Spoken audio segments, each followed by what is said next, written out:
नमस्कार, आप देख रहे हैं SKG 24 न्यूज नेटवर्क। खबर यूपी के मैनपुरी जिले से है, जहां भोगांव के भाजपा कार्यालय पर आयोजित प्रबुद्ध सम्मेलन में पहुंचकर डिप्टी CM केशव प्रसाद मौर्य ने श्यामा प्रसाद मुखर्जी और पंडित दीनदयाल उपाध्याय के चित्र पर माल्यार्पित किए। इस दौरान उन्होंने प्रबुद्ध जनों को संबोधित करते हुए कहा कि लोकसभा मैनपुरी का उपचुनाव स्वर्णिम इतिहास रचेगा। 67वें सांसद के रूप में आगामी 8 दिसंबर को रघुराज साक्य की लोकसभा में ताजपोशी होगी। विधानसभा भोगांव से इस बार ऐतिहासिक लीड प्राप्त कर रघुराज साक्य लगभग 2 लाख वोटों से जीत हासिल करेंगे। जनपद की सभी विधानसभा सीटों पर इस बार भाजपा अपना परचम लहराकर समाजवादी पार्टी की पारिवारिक विचारधारा को ध्वस्त कर देगी। इस मौके पर पूर्व मंत्री राम नरेश अग्निहोत्री, शिव कुमार दुबे, डॉक्टर मनोज दीक्षित, आशीष तिवारी, बॉबी मिश्रा, शिवम गुप्ता, अस्तेंद्र गुप्ता, सुनील राजपूत, गौतम कठेरिया, गौरव साक्य, डॉक्टर राधाकृष्ण बौद्ध सहित तमाम लोग मौजूद रहे। आइए देखते हैं पूरी खबर सहयोगी संवाददाता प्रदीप सैनी के साथ। अधिक जानकारी के लिए लॉगिन करें www.skg24media.wordpress.com। ये सुरक्षा, हमारा व्यापारी दिन में भी आ सकता है, जा सकता है, रात में भी जा सकता है। आज कोई ऐसी घटना कोई करने का साहस कर सकता है क्या? बड़े बड़े अपराधी जेल में हैं, उनके खिलाफ पैरवी हो रही है, उनको सजा हो रही है, और पहले उनका संरक्षण होता था। हमारी सरकार में संरक्षण नहीं होगा।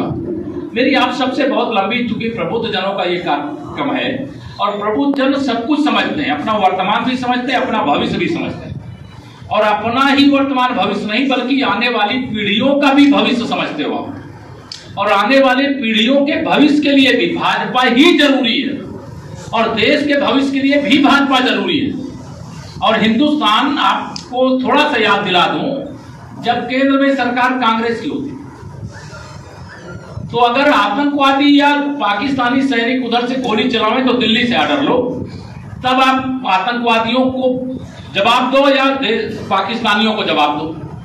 लेकिन जब से मोदी जी के नेतृत्व में आप सबके आशीर्वाद से सरकार बनी है, केवल इतना है कि पहली गोली आप मत चलाओ। अगर उधर से गोली चल जाए तो इधर गोलियों की गिनती मत करना, गोली का जवाब गोला से दे देना। इसके लिए ये परिवर्तन, अगर आदरणीय मोदी जी की अगुवाई में सरकार बनी तो कितने बड़े बड़े काम हो रहे हैं। धारा 370 हट गए। अयोध्या में राम जन्मभूमि पर भगवान का भव्य मंदिर बन रहा है। तमाम ऐसे काम, अभी हिमाचल में चुनाव हो रहे, फिर हमारी सरकार प्रचंड बहुमत से 8 दिसंबर को हिमाचल सरकार का चुनाव का भी रिजल्ट आएगा, और 8 दिसंबर को गुजरात विधानसभा चुनाव का भी रिजल्ट आएगा। और मैं आपको बता रहा हूं, 1 साइडेड चुनाव है, मतलब दोनों राज्यों का, और मैनपुरी का भी रिजल्ट आएगा। रामपुर विधानसभा जो मोहम्मद आजम खां की है, उसका भी रिजल्ट आएगा, वहां हमारे आकाश सक्सेना लड़ रहे हैं। और खतौली विधानसभा से भी वहां का भी रिजल्ट, 3 चुनाव है, 2 विधानसभा 1 लोकसभा। और मेरा पूरा विश्वास है कि मैनपुरी लोकसभा को हम लोग बहुत बड़े अंतर से जीत करके, और यह भी मैं जिम्मेदारी ले रहा हूं, आप सब जिनसे भी बात करने के लिए जाइएगा उनसे वादा कर सकते हो कि जो विकास के काम है, जो जनता का अधिकार है, चुनाव के समय घोषणा नहीं कर सकते। आचार संहिता उसका पालन मेरे मीडिया के मित्र ने कुछ चला देंगे, लेकिन हम विकास में न तो कभी पीछे थे न कभी पीछे रहेंगे। मैनपुरी की जनता को जो अधिकार है वो डबल इंजन की सरकार के माध्यम से आप तक पहुंचाने का काम करेंगे, या आपको हम भरोसा दिला। जनसभा को संबोधित कर रहे थे तो अभी कह रहे थे कि भारतीय जनता पार्टी के जो बड़े लीडर यहाँ आ रहे हैं वो वोट मांगने नहीं आ रहे, वो नेताओं से वोट मांगने आ रहे हैं, सेटिंग करने आ रहे हैं।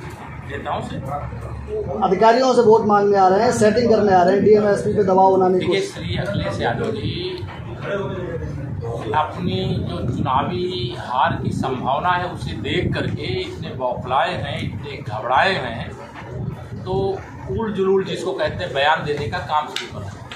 लेकिन मैं श्री अखिलेश जी से ये कहना चाहता हूँ कि समाजवादी पार्टी का समाप्तवादी पार्टी बनना तय हो गया है। मैनपुरी लोकसभा क्षेत्र की जनता ने इस चुनाव को स्वयं अपने हाथों में ले लिया है। वह गुंडागर्दी से मुक्ति के लिए कमल के फूल पर वोट देने जा रहे हैं और साइकिल को पंचर ही नहीं करने जा रहे हैं, साइकिल को खंड खंड करने जा रहे हैं। क्योंकि समाजवादी पार्टी ने मैनपुरी की जनता का बहुत शोषण किया है, बहुत अत्याचार किया है।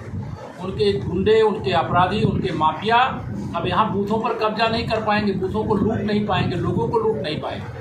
यहाँ पर अपने मताधिकार का प्रयोग लोकतांत्रिक प्रक्रिया के अंतर्गत जिनके जो वोटर लिस्ट में नाम है वोट डालने के लिए जाएंगे, लेकिन शांतिपूर्ण मतदान हो। जनता की अदालत है या जनता की अदालत का फैसला मुझे जो दिखाई दे रहा है, मैं पूछ नहीं रहा हूँ, एक एक विधानसभा से एक लाख की लीड लोग बता रहे हैं, तो मैं इसका अंदाजा लगा सकता हूँ कि हो सकता है कि समाजवादी पार्टी की हालत मैनपुरी के इतिहास में सबसे खराब हो जाए। धन्यवाद।